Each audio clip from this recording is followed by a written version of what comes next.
शीर्षक ward number 13 की आखिरी शिफ्ट रात के ठीक 2 बजे थे।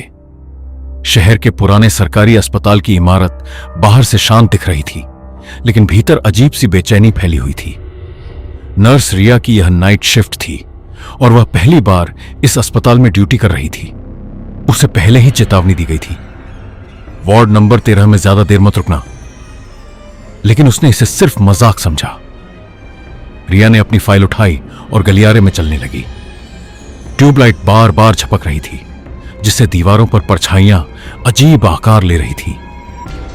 अचानक उसे दूर से किसी के धीरे धीरे रोने की आवाज सुनाई दी। उसने सोचा शायद कोई मरीज दर्द में होगा। वह आवाज का पीछा करते करते वार्ड नंबर 13 के सामने पहुंच गई।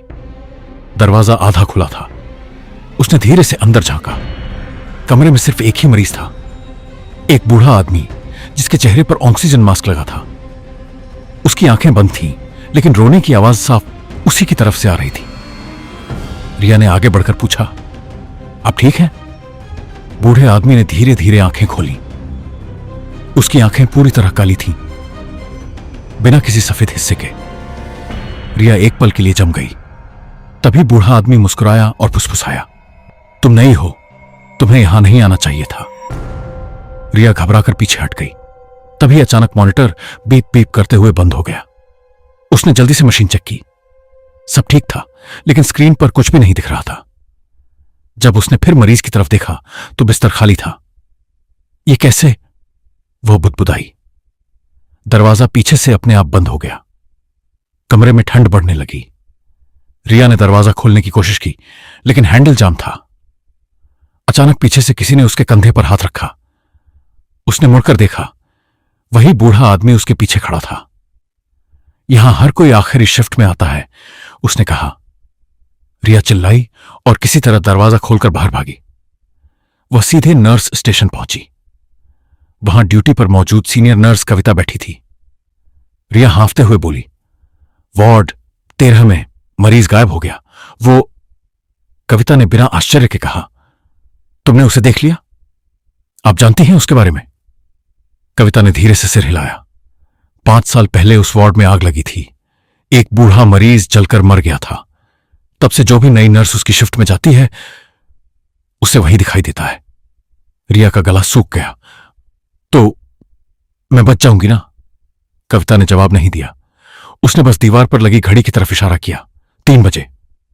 क्यों? रिया ने पूछा। क्योंकि वो हमेशा 3 बजे अपना अगला शिकार चुनता है। तभी पूरे अस्पताल की लाइट चली गई। अंधेरा छा गया। सिर्फ इमरजेंसी लाइट्स की हल्की लाल रोशनी जल रही थी।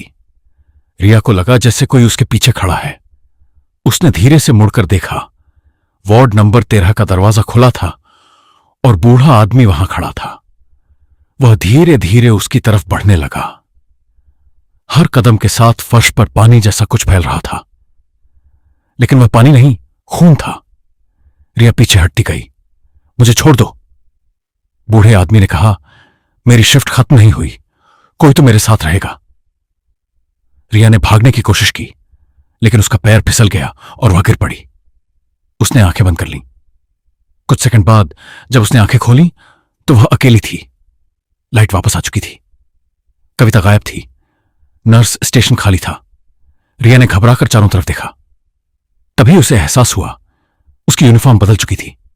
वह अब मरीजों वाला गाउन पहने थी। उसने नीचे देखा, उसके हाथ में एक टैग लगा था, वार्ड 13 नई भर्ती। पीछे से वही आवाज आई, अब तुम्हारी शिफ्ट शुरू।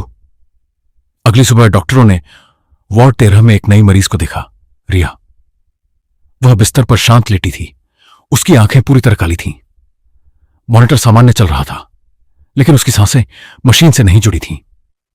डॉक्टर ने पूछा, यह कब भर्ती हुई? नई नर्स ने कहा, पता नहीं सर, रात की रिपोर्ट में इसका नाम नहीं है। तभी मॉनिटर पर एक नई लाइन चमकी, अगला नर्स कविता। और अस्पताल के गलियारे में